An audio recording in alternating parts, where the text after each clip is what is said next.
नमस्कार, बहुत स्वागत है आप सभी का स्वराज एक्सप्रेस में। आप देख रहे हैं हमारा खास प्रोग्राम जनता मांगे जवाब। मैं हूं आपके साथ संयम जैन। मध्य प्रदेश में कांग्रेस के वोट चोरी के आरोपों ने चुनावी प्रक्रिया और लोकतंत्र पर गंभीर सवाल खड़े कर दिए हैं। मतदाता सूची में गड़बड़ी और वोटों की अचानक बढ़ोतरी को लेकर कांग्रेस जांच की मांग कर रही है। दरअसल लोकतंत्र में सबसे अहम मतदाता का भरोसा होता है, जिसे टूटने से बचाना चुनाव आयोग और राजनीतिक दल दोनों की जिम्मेदारी है। लिहाजा यदि आरोप सही है तो कार्रवाई हो, और यदि बेबुनियाद हैं तो अफवाह फैलाने वालों को जवाबदेह ठहराना भी उतना ही जरूरी है। आज इसी पर चर्चा होगी, लेकिन उससे पहले देखिए रिपोर्ट।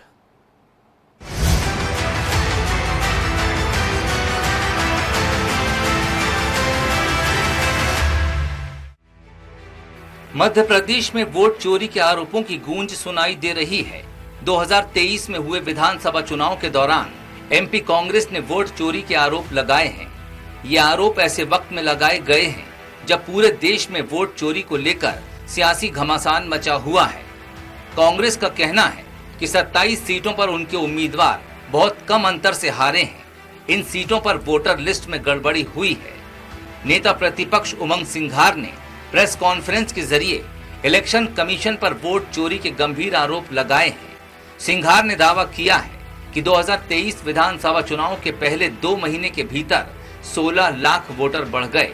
प्रदेश में औसतन हर दिन लगभग 26,000 वोटर बढ़े, जिसका फायदा सीधे तौर पर बीजेपी को मिला। उमंग सिंघार ने चुनाव आयोग के तीनों कमिश्नर से इस्तीफे की मांग की है। इलेक्शन कमीशन ने क्लियर लिखा है कि ना इसको वेबसाइट पे डाला जाए, ना किसी को दी जाए। तो इसका मतलब कि चुनाव आयोग खुद चोरी करवा रहा है। चुनाव आयोग खुद प्रदेश के अंदर प्रदेशों में सरकारें बनवा रहा है। मध्य प्रदेश के अंदर भी इस प्रकार से चोरी हुई। तो मैं कहता हूं चुनाव आयोग को माफी नहीं मांगे। अब चुनाव आयोग तीनों कमिश्नर इस्तीफा दे, आपने ये लेटर निकाले। कांग्रेस के वोट चोरी के आरोपों पर बीजेपी विधायक रामेश्वर शर्मा ने जोरदार पलटवार किया है। उन्होंने कहा कि कांग्रेस अपने अतीत को दूसरों पर थोप रही है। पहले की कांग्रेस सरकारें वोट चोरी से ही बनती थीं। लोग चुनाव आयोग को सरकार का ही हिस्सा मानते थे। शर्मा ने यहां तक कह दिया कि इंदिरा गांधी ने अपनी हार के बाद अदालत के आदेश को भी ठुकरा दिया था। लिहाजा कांग्रेस को लोकतंत्र पर उपदेश देने का कोई अधिकार नहीं है।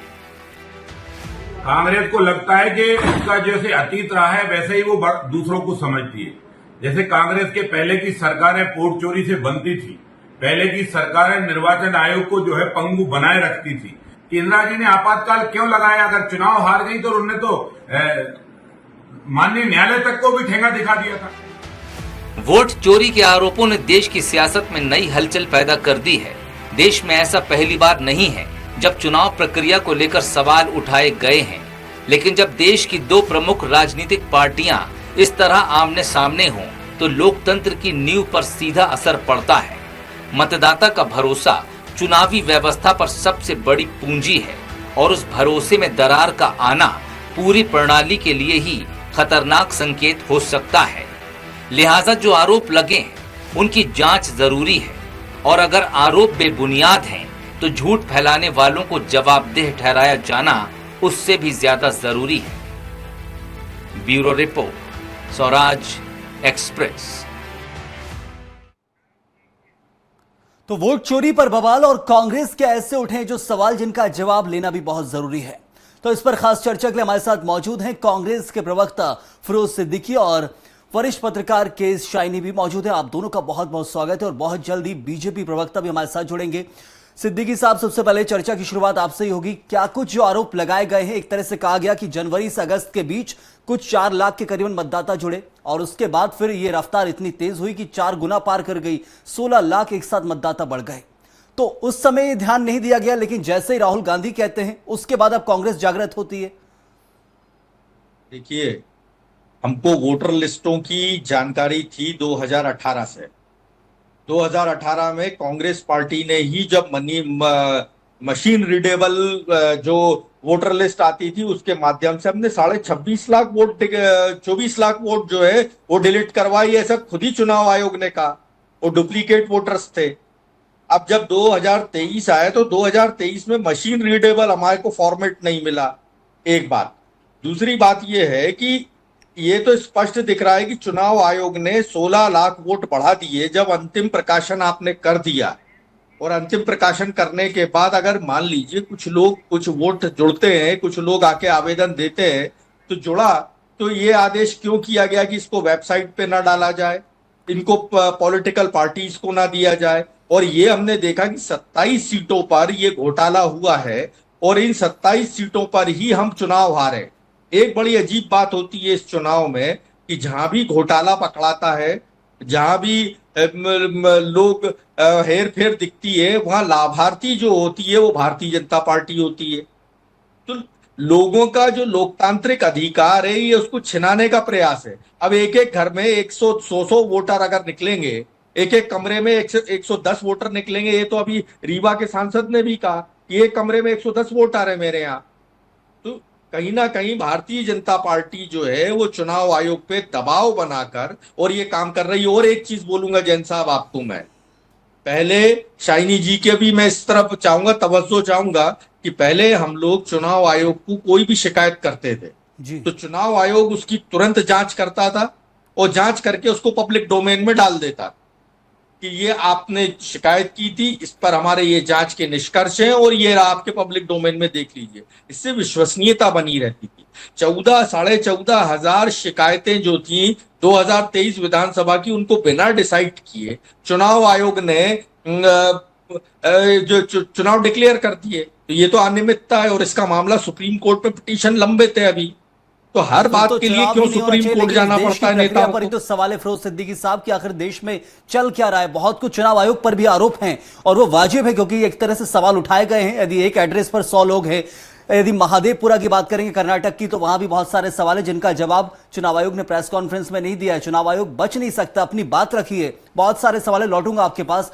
अभी पहले हमारे जो राजेंद्र सिंह ठाकुर जो हैं बीजेपी प्रवक्ता जुड़े हुए हैं। राजेंद्र जी, एक तरफ जो आरोप लगाए गए बीजेपी के ऊपर कि चुनाव आयोग से मिली भगत है और प्रदेश हो या देश में सरकार हो वो सिर्फ इसलिए चल रही है क्योंकि चुनाव आयोग का सहयोग मिल रहा है। जिस इंस्टीट्यूशन को निष्पक्ष होना चाहिए वो आपके फेवर में है। देखिए संयम जी, भारतीय जनता पार्टी पर कांग्रेस का आरोप लगाना वहां तक तो राजनीतिक समझ आता है, लेकिन संवैधानिक संस्थान पे आरोप लगाना, ये लोकतंत्र मजबूत है पर कांग्रेस की राजनीति कमजोर हो चुकी है। जहाँ ये चुनाव जीत जाते हैं वहाँ कहते हैं कि सब कुछ ठीक है, इनको बाकी कहीं पे कोई दिक्कत नहीं होती। जब पंजाब का परिणाम आता है तो ठीक रहता है। जब दिल्ली में इनकी पहले सरकारें बनती रही, दिल्ली प्रदेश की बात है कि ये जो 650 दिन बाद राहुल गांधी जी जागे हैं नींद से, मध्य प्रदेश के चुनाव परिणाम आए हुए 20 महीने हो गए हैं, क्या इन्हें नहीं मालूम? इनके पास इतने बड़े वकील हैं, संविधान के अनुच्छेद 325B में ये शिकायत दर्ज कर सकते थे। जनप्रतिनिधि अधिनियम 1951 के तहत 80-81 की धारा में ये स्पष्ट है कि 45 दिन तक आपको शिकायत दर्ज करा सकते थे या उसके लिए जा सकते थे। नहीं, उनकी कई पेटिशन लंबित है, वही तो आरोप लगा रहे हैं राजेंद्र सिंह ठाकुर साहब। आरोप यही है कि एक तरह से देश के अंदर यदि बात करेंगे तो पहले अखिलेश यादव भी कह चुके हैं कि 18,000 हलफनामे उनने भी दिए हैं। बहुत सारे ऐसे आरोप लग रहे हैं कि चुनाव आयोग इसलिए कटघरे में खड़ा हुआ है क्योंकि वो एक तरफा सुन रहा है। देखिए, ऐसा नहीं है कि चुनाव आयोग एक तरफा सुनता है। समस्या ये है कि अब आप 20 महीने बाद जाके आरोप लगाते हो। आज कांग्रेस के पास कोई इश्यू नहीं बचा। भारतीय जनता पार्टी की केंद्र सरकार, राज्य सरकार के पास, इनके पास कोई इश्यू नहीं था, तो अब इन्होंने नया झगूपा छोड़ दिया कि साहब वो चुनाव आयोग गड़बड़ करता है। भाई, जब चुनाव आयोग गड़बड़ करता अगर तो कैसे संभव होता है कि पंजाब में इनकी सरकार बनती है, तब चुनाव आयोग गड़बड़ नहीं करता है, तब तो ये कहते हैं कि निष्पक्ष चुनाव हुए। तो मेरा ये कहना है कि जब आपको संविधान के अंतर्गत पूरी शक्तियां प्रदत्त है, इनके पास बड़े बड़े वकील है, वो क्यों नहीं गए कोर्ट उस समय? अगर इनको लग रहा है कि जो अभी मेरे भाई फिरोज भाई कह रहे थे कि 27 सीटों का मामला बता रहे थे कि उसके हम इसलिए आ रहे कि वहाँ गड़बड़ी थी, तो क्यों नहीं उस समय इन्होंने कोर्ट? चलिए, इसका जवाब शाइनी जी से भी लेंगे कुछ। बिल्कुल राजेंद्र जी, लौटूंगा आपके पास, आपने अपनी बात रखी है। शाइनी जी, कैसे समझे इस पूरे मामले को लेकर? कहीं जीत की बात आती है तो शांत हो जाता है पक्ष, लेकिन जैसे ही हारते हैं उसके बाद आरोप उठाए जाते हैं। दूसरी तरफ यदि जो आरोप लगाए जा रहे हैं उसमें कुछ तो तथ्य हैं।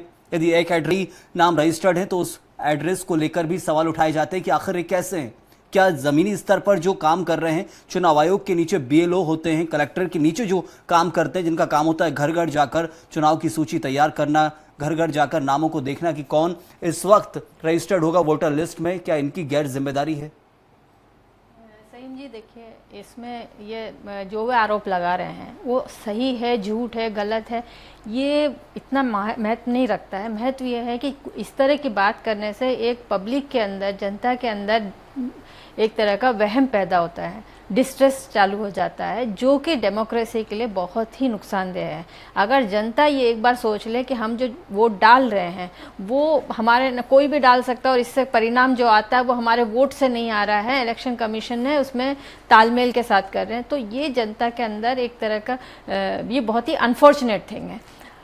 तो इसमें ये सही बात है, इसमें हो रहा है नहीं हो रहा है ये महत्वपूर्ण नहीं है। महत्वपूर्ण ये है कि जनता के जो ट्रस्ट है वो बनाए रखें। और लेकिन इससे बात बहुत आगे निकल गई। अब तो ये ट्रस्ट वाली बात तो बहुत पहले होती है, अब तो बहुत आगे निकल चुकी है मुझे लग रहा है बात, क्योंकि अब तो इतने आरोप लग गए हैं कि चुनाव आयोग कटघरे में प्रेस कॉन्फ्रेंस करने की नौबत आ गई। चुनाव आयोग का ये जिम्मेदारी है कि इस तरह का जो मिसट्रस्ट हो रहा है, जिस तरह की बातें उठ रही हैं, तो उसको क्लैरिफाई करना चुनाव आयोग का कर्तव्य है। और वो कितने मतलब जिस पल तक, मतलब मेरा ये कहना है कि जैसे अगर आखिरी व्यक्ति तक भी, अगर एक व्यक्ति को भी ये लगता है कि इसमें कुछ गड़बड़ी है तो उनको क्लैरिफाई करना चुनाव आयोग का जिम्मेदारी है।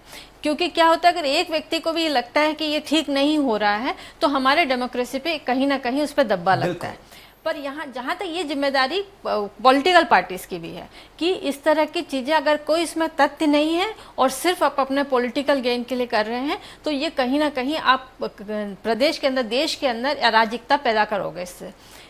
और जैसे अभी फिरोज भाई ने कहा था कि 27 जो जहाँ पे भी इस तरह की गड़बड़ियाँ निकली हैं वहाँ पे बीजेपी को ही फायदा हुआ, तो ये भी प्रश्न उठता है कि आपको जहाँ आप हारते हो वही समस्या दिखती है, जहाँ आप जीतते हो वहाँ पे आपको समस्या नहीं दिखती है।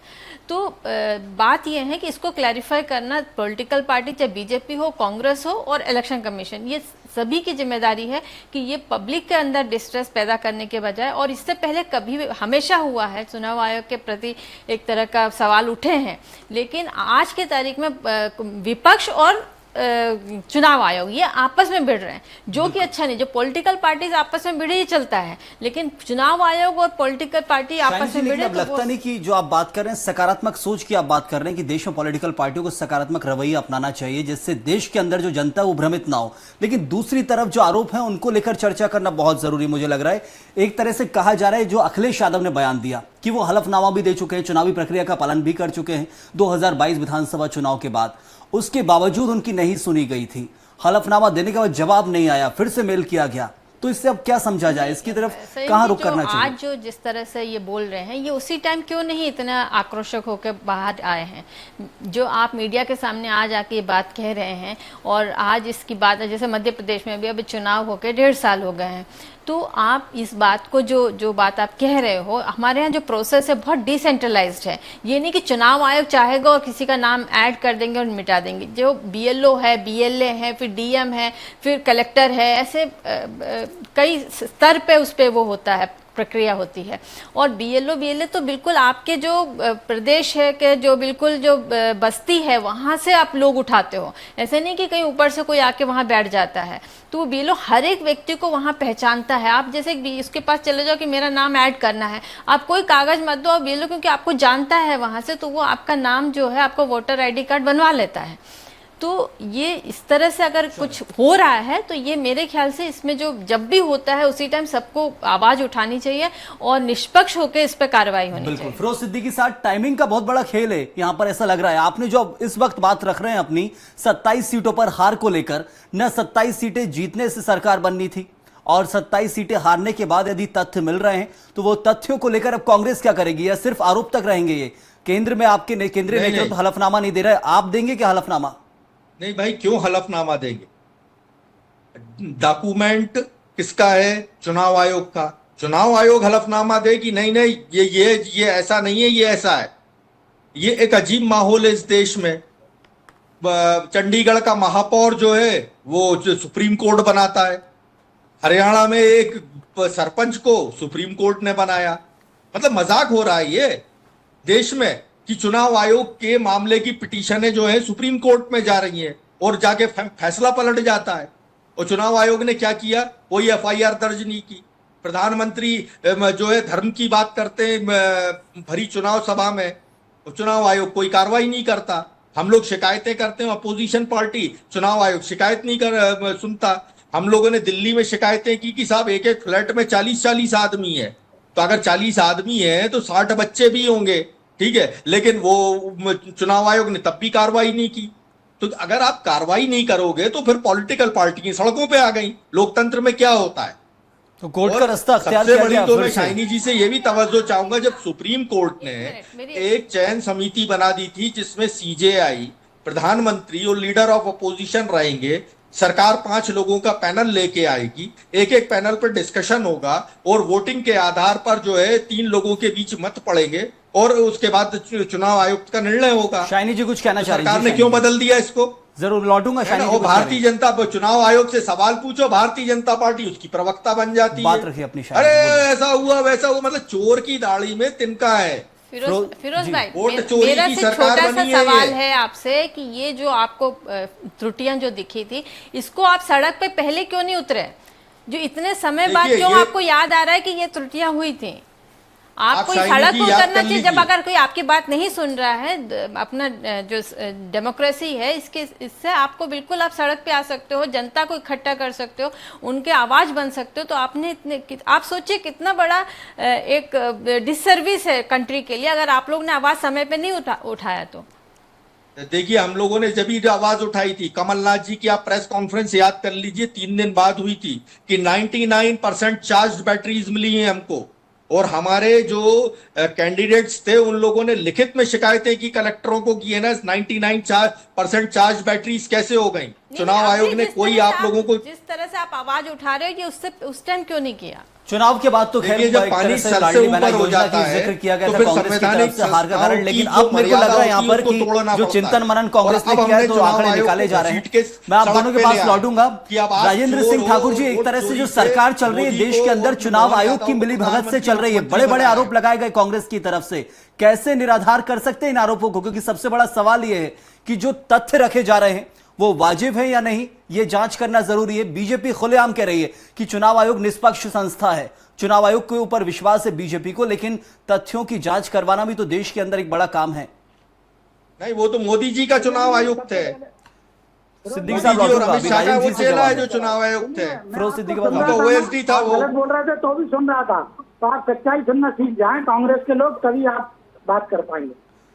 मेरा ये कहना है संयम भाई, अभी मेरे मित्र फिरोज भाई कह रहे थे कि हमने शिकायतें की। क्या मैं पूरी चुनौती के साथ कह रहा हूँ, इन 27 सीटों पर हर जगह हर प्रत्याशी को मतदाता सूची प्रकाशन के बाद मिलती है। क्या फॉर्म 6, 7, 8 में एक भी कांग्रेस नेता ने आपत्ति दर्ज कराई कि ये गलत नाम दर्ज है?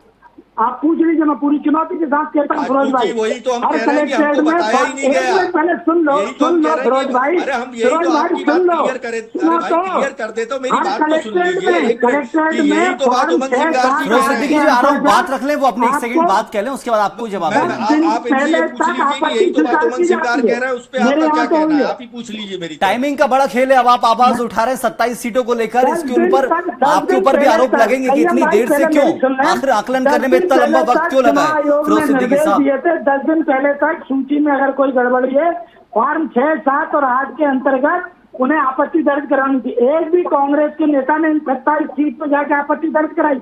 नहीं कराई। दूसरा, आप जो कह रहे थे गड़बड़ी को लेकर कार्रवाई की, आपको मैं साक्ष्य के ये बताता हूँ। कर्नाटक के सहकारिता मंत्री राजनाथ जी ने उदाहरण देकर बताया था कि वोटर लिस्ट में गड़बड़ी हुई कांग्रेस सरकार के समय, उन्हें मंत्री पद से हटा दिया। ये कार्रवाई इन्होंने की है कि जो आदमी सच बोलता है उसको हटा दिया गया। उन्होंने स्पष्ट कहा था कि कांग्रेस की राजनीति में फरेब और झूठ होता है, और उन्होंने साक्ष्य ये कहा था, मैं कोट कर रहा हूँ, सहकारिता मंत्री कर्नाटक के ने, कि कांग्रेस सरकार के समय लिस्ट में गड़बड़ी उन्होंने मंत्री पद से हटा दिया। तो मेरा ये कहना है कि आप जब आपके पास समय रहता है तब आप कोई कार्रवाई नहीं करते हो, तब आप कुछ नहीं करते हो। अभी आपने ईवीएम की बात कर दी, बात हो रही मतदाता सूची की, क्या मतदाता सूची पर बात करने के लिए, चुनाव आयोग पे आरोप लगाने के लिए आप 2020 के इलेक्शन के बाद 20 महीने बाद बात करते हो? आपने कहा अखिलेश यादव 2022, आज 25, तो 22 में क्यों आंदोलन के लिए नहीं खड़े हुए? वो चाहते तो समय भी जा सकते थे कोर्ट में। क्यों? चलिए, क्योंकि ठीक है, आप बिल्कुल। लोगों के पास जब मुद्दे नहीं रहते हैं तब आप पहुंचते हैं। जो मेरी कुल मिला के आरोप प्रत्यारोप का दौर जो इस देश में देखने को मिल रहा है, फिरोज सिद्दीकी जी, जो सबसे महत्वपूर्ण सवाल यहाँ खड़ा होगा कि आरोप लगाए जा रहे हैं इस वक्त कांग्रेस की तरफ से, ये एसआईआर की यदि बात करूंगा, बिहार के अंदर एसआईआर चल रहा है, स्पेशल इंटेंसिव रिवीजन यानी कि विशेष गहन पुनरीक्षण, बारीकी से जांच की जा रही है, उस पर कांग्रेस को आपत्ति है। और अब फिर कांग्रेस कह रही है कि डबल डबल वोटर लिस्ट यदि बने हुए हैं तो उसी की तो जांच चुनाव आयोग कर रहा है, एसआईआर को होने दें। तो नहीं भाई, 65 लाख निकले और चुनाव आयोग क्या कह रहा है कि हम ये वोटर नहीं बताएंगे कि हमने क्यों नाम काट फिर सुप्रीम कोर्ट ने दे दिया ना उनको कि आखिर आपको बताना ही पड़ेगा। फिर सुप्रीम कोर्ट ने यही किया, उसी का राजेंद्र सिंह जी, आता हूं आपके पास। ये जो चुनाव आयोग है ये इसलिए कटघरे में आया कि सुप्रीम कोर्ट को बीच में आना पड़ा। कभी सुप्रीम कोर्ट बीच में नहीं आता था, बहुत कोई का एक आध मामला सुप्रीम कोर्ट तक जाता था। अब क्या हुआ? अब क्या हुआ? अब ये हुआ कि अब ये भी हुआ कि राजेंद्र सिंह ठाकुर जी, आ रहा हूं आपके पास, सिद्दीकी साहब जवाब ले लें। आपको आधार भी लेना पड़ेगा मेरा, ये भी हो गया। और अब ये भी हो गया कि मरों के साथ जो है राहुल गांधी है ना चाय पी रहे हैं, ये चुनाव आयोग है आपका। तो हम गलत बात कहां कह रहे हैं? शाइनी जी, क्या देश में फर्जी वोटर वाकई हैं, और हैं तो फिर चुनाव आयोग कैसे उन्हें हटाएगा? एसआईआर क्या उसकी एक प्रक्रिया है, और फिर उसी का विरोध भी हो रहा है, और फिर डबल वोटर लिस्ट की बात खुद राहुल गांधी रख रहे हैं। आखिर क्या चल रहा है इस देश के अंदर? क्योंकि कर्नाटक में क्या उठाया गया राहुल गांधी के द्वारा? यही बताया गया कि एक व्यक्ति के 4-4 वोटर अलग अलग राज्यों में हैं। दूसरी चीज ये बताया गया कि एक जगह पर कई सारे वोटर हैं। अब एसआईआर का मतलब क्या होता है? इन सब चीजों की जांच ही तो होती है।